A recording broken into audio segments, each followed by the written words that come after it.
તો મિત્રો અત્યારે જે બગદાણાનો વિવાદ ચાલી રહ્યો છે, જેમાં મિત્રો કહેવાય છે કે નવનીતભાઈએ ન્યાય માટે છેલ્લા 1 મહિનાની પ્રયાસ કર્યો હતો, એટલે કે 1 મહિના માટે ન્યાય માટે માંગ કરી હતી. જ્યારે આખો સમાજ ભેગો થયો ને ત્યારે 1 મહિના બાદ તેમને ન્યાય મળ્યો હતો. પણ મિત્રો એ બાજુ બીજી બાજુ જોવા જઈએ ને તો જે જયરાજ આહિર એટલે કે આરોપી જયરાજ આહિરને 14 દિવસ કરતાં પણ ઓછા સમયની અંદર જેલની બહાર આવી ગયા છે.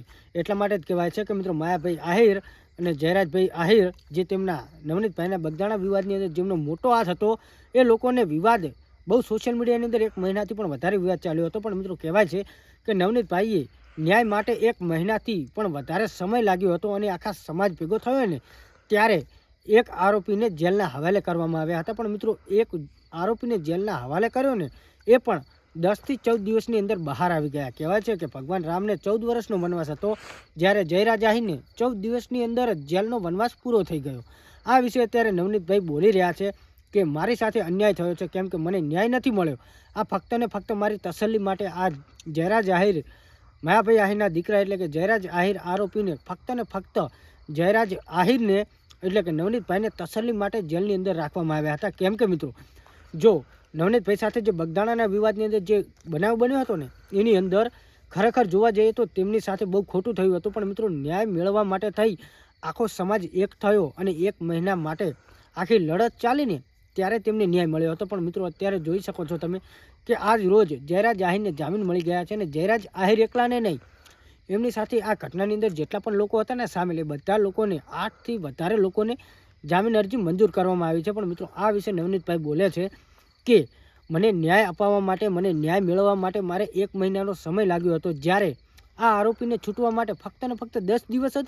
હા તો મિત્રો માયાભાઈ આહિર જે બોલ્યા હતા ને કે મારો દીકરો 2 દિવસની અંદર છૂટશે, અને એવું પણ બોલ્યા હતા કે હું ભગવદ્ ગીતાને માનું છું, અને બીજું પણ બોલ્યા હતા ખુલ્લે જે થયું તે સારું થયું, જે થશે એ પણ સારું થશે, ને જે થવાનું છે એ પણ બરાબર થશે. આ વાત અહીંયા સાચી પડી છે. કેમ કે મિત્રો જયરાજ આહિર જેલની બહાર આવ્યા છે, જે 8 લોકો હતા બીજા એમની સાથે જામીન અરજી મંજૂર થઈને તેમની સાથે બહાર નીકળતા જોવા મળ્યા છે. પણ મિત્રો માયાભાઈ આહિર બોલ્યા હતા કે હું ભગવદ્ ગીતાને માનું છું. જ્યારે મિત્રો જયરાજ આહિર જેલની બહાર આવે છે ને ત્યારે પણ તેમના હાથની અંદર ભગવદ્ ગીતા હતી. તો મિત્રો આ વિશે સૌથી મોટા અત્યારે સવાલ ઊભા થઈ રહ્યા છે કે જયરાજ આહિર ભગવદ્ ગીતા હાથમાં લઈ અને શા માટે જેલની બહાર નીકળ્યા.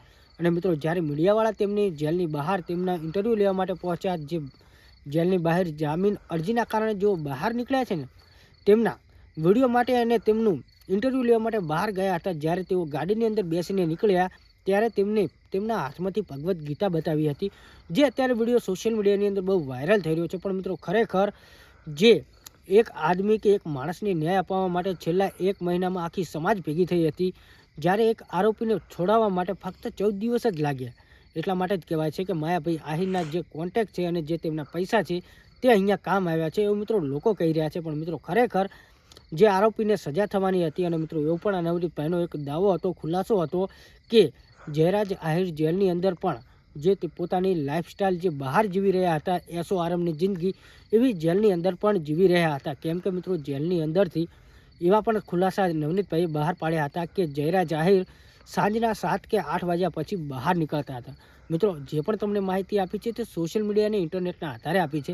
બાકી ગુજરાતી ટ્રેન્ડિંગ ન્યૂઝ ચેનલ આ વિડીયોની પુષ્ટિ કરતું નથી. પણ મિત્રો નવનીતભાઈના ઘણા બધા જયરાજ આહિર વિરુદ્ધ ખુલાસા હતા કે તેમને જામીન અરજી સ્વીકારવામાં ન આવે, પણ છતાં પણ તેમની જામીન અરજી તો સ્વીકારવામાં આવી છે. પણ તેઓ જેલની બહાર પણ છે, અને અત્યારે તેમની સાથે જેટલા પણ આ બગદાણા વિવાદની અંદર ઘટનામાં લોકો સામેલ હતા ને એ બધા લોકો અત્યારે બહાર છે.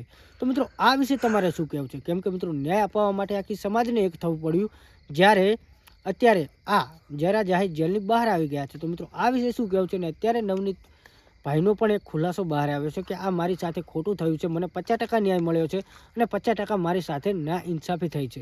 પણ મિત્રો અત્યારે જે જયરાજ આહિર જેલની બહાર આવી રહ્યા છે ને જે તેમના હાથમાં ભગવદ્ ગીતા છે, એ વિડીયો જુઓ. ને આ વિશે તમારે શું કહેવું છે કમેન્ટ કરજો. બાકી અત્યારે વિડીયો જુઓ. ચાલો.